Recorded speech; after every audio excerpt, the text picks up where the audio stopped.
Facebook বা WhatsApp group মানেই তো আমাদের মাথায় সবার আগে আসে ট্রল আর ভুয়া খবরের কথা। মানে যাকে বলে ইগোর লড়াই আর কি। কিন্তু যদি বলি শুধু একটা সুনির্দিষ্ট ওয়েলকাম মেসেজ আর সম্বোধনের সামান্য পরিবর্তন দিয়ে এই চেনা ছবিটা পুরোপুরি বদলে দেওয়া সম্ভব। হ্যাঁ, আসলে বিষয়টা বেশ চমকপ্রদ। সোশ্যাল মিডিয়ার যে সাধারণ ধারণা আমাদের মনে গেঁথে আছে, তার বাইরে গিয়ে এমন কিছু উদ্যোগ কিন্তু সত্যিই তৈরি হচ্ছে, যা ডিজিটাল স্পেসকে একটা গঠনমূলক জায়গায় রূপান্তর করতে চায়। একদম। আর আজকের এই গভীর বিশ্লেষণের বা তথ্যভিত্তিক আলোচনার মূল বিষয়ও ঠিক এটাই। আমাদের হাতে থাকা আজকের সোর্স ম্যাটেরিয়ালটি হলো বোধি অন্বেষণ নামের একটি ফেসবুক এবং হোয়াটসঅ্যাপ গ্রুপের স্বাগত বার্তা। হ্যাঁ, এই মেসেজটা খুবই ইন্টারেস্টিং।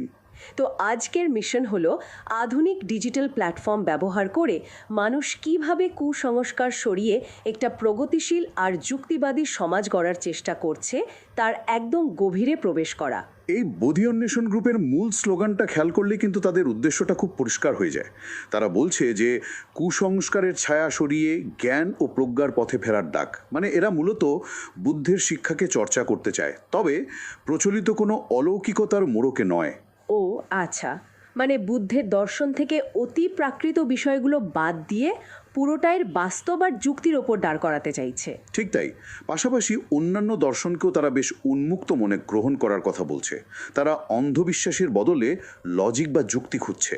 ব্যাপারটা অনেকটা এমন যেন অত্যন্ত প্রাচীন কিন্তু ভীষণ মূল্যবান কোনো অপারেটিং সিস্টেমকে আধুনিক হার্ডওয়্যারে চালানোর জন্য আপডেট করা হচ্ছে, যেখানে শুধু কাজের আর বাস্তবসম্মত কোডগুলোই রাখা হয়েছে আর পুরনো আমলের সব অবাস্তব ম্যাজিক বা বাগ একদম ছেঁটে ফেলা হয়েছে। চমৎকার একটা উপমা দিয়েছেন।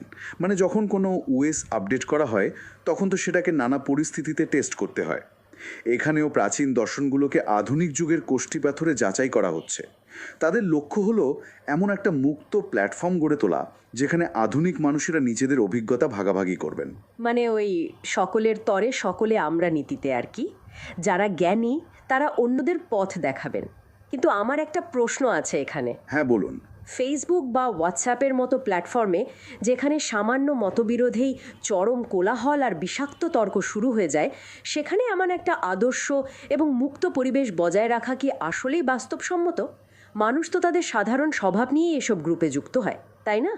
এই চ্যালেঞ্জটা সামাল দেওয়ার জন্যই কিন্তু তাদের নিয়মগুলো শুধু উপদেশের মধ্যে সীমাবদ্ধ নেই। এটা একটা মানসিক ফিল্টার হিসেবে কাজ করে।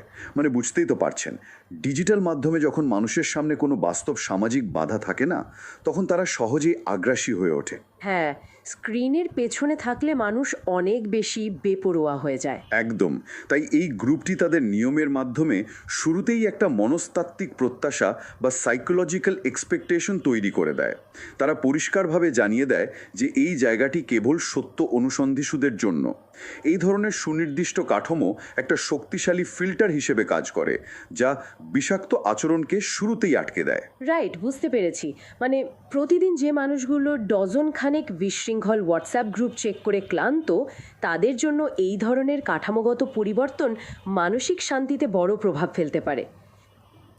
এই কাঠামোর ভেতরেই একটা অদ্ভুত নিয়মের দিকে আমার চোখ আটকে গেছে। ওই সম্বোধনের বিষয়টা বলছেন তো? হ্যাঁ, এই গ্রুপে কাউকে বাবু বা জনাব বলে সম্বোধন করা সম্পূর্ণ নিষেধ। পারিবারিক সম্পর্ক বা নাম ধরে ডাকা ছাড়া ছোট বড় নির্বিশেষে সবাইকে দাদা বা দিদি বলতে হবে। এটা বেশ অভিনব একটা ব্যাপার। এই নির্দিষ্ট নিয়মটি কিন্তু ডিজিটাল সাইকোলজির দৃষ্টিকোণ থেকে ভীষণ কার্যকর। মানে ধরুন, বাবু বা জনাব শব্দগুলোর মধ্যে অবচেতনভাবেই এক ধরনের সামাজিক শ্রেণীবিন্যাস বা হায়ারার্কি লুকিয়ে থাকে। হ্যাঁ, শব্দগুলো যেন একটা দূরত্ব আর অতিরিক্ত আনুষ্ঠানিকতা তৈরি করে দেয়। ঠিক ধরেছেন।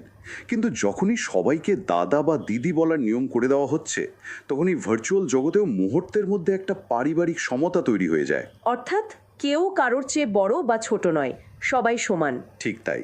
ডিজিটাল দুনিয়ায় মানুষ সাধারণত পরিচয়হীন বা আংশিক বেনামি হওয়ার কারণে বাস্তব জীবনের শিষ্টাচার অনেক সময় ভুলে যায়। কিন্তু কাউকে দাদা বা দিদি সম্বোধন করার পর তাকে নিয়ে ট্রল করা বা তার প্রতি আগ্রাসী হওয়া মনস্তাত্ত্বিকভাবে বেশ কঠিন একটা কাজ। তা তো বটেই। মানে এই নিয়মটা দিয়ে তারা অ্যাকচুয়ালি ডিজিটাল স্পেসে একটা গ্রামের উঠোনের মতো ইন্টিমেসি বা অন্তরঙ্গতা ইনজেক্ট করছে, যা অহংকার বা ইগোর বিরুদ্ধে একটা অদৃশ্য ঢাল হিসেবে কাজ করে। একদম তাই। এই স্বাগত বার্তাটি শুধু কিছু নিয়মের তালিকা নয়, বরং ডিজিটাল বিশ্বে একটি সুস্থ সম্প্রদায় গড়ে তোলার একটি চমৎকার ব্লুপ্রিন্ট। কিভাবে ভাষার ব্যবহার এবং সুনির্দিষ্ট নিয়ম দিয়ে একটা বিশৃঙ্খল জায়গাকেও গোছানো যায়, এটা তার একটা দারুণ উদাহরণ। সত্যি, যে কোনো প্ল্যাটফর্মে যদি সঠিক ভাষাগত এবং কাঠামোগত ভিত্তি থাকে, তবে সেখানেও একটি সম্মানজনক এবং যুক্তিবাদী পরিবেশ ধরে রাখা সম্ভব। ডিজিটাল পরিসরে এই ধরনের উদ্যোগ সত্যিই ভাবনার খোরাক যোগায়। হ্যাঁ, আমাদের এই টেক নির্ভর সমাজে এরকম উদ্যোগ আরও বেশি হওয়া উচিত। একেবারে শেষে এসে একটা প্রশ্ন থেকেই যায়, শুধুমাত্র সম্বোধনের ভাষা পরিবর্তন করা কি সত্যি মানুষের অবচেতন চিন্তাধারায় বা পারস্পরিক সম্মান প্রদর্শনে কোনো দীর্ঘস্থায়ী প্রভাব ফেলতে পারে? ভাষা কি আমাদের ডিজিটাল আচরণকে একেবারে গোড়া থেকে নতুনভাবে সংজ্ঞায়িত করার ক্ষমতা রাখে? এটা নিয়ে অবশ্যই ভাবার সুযোগ থাকছে।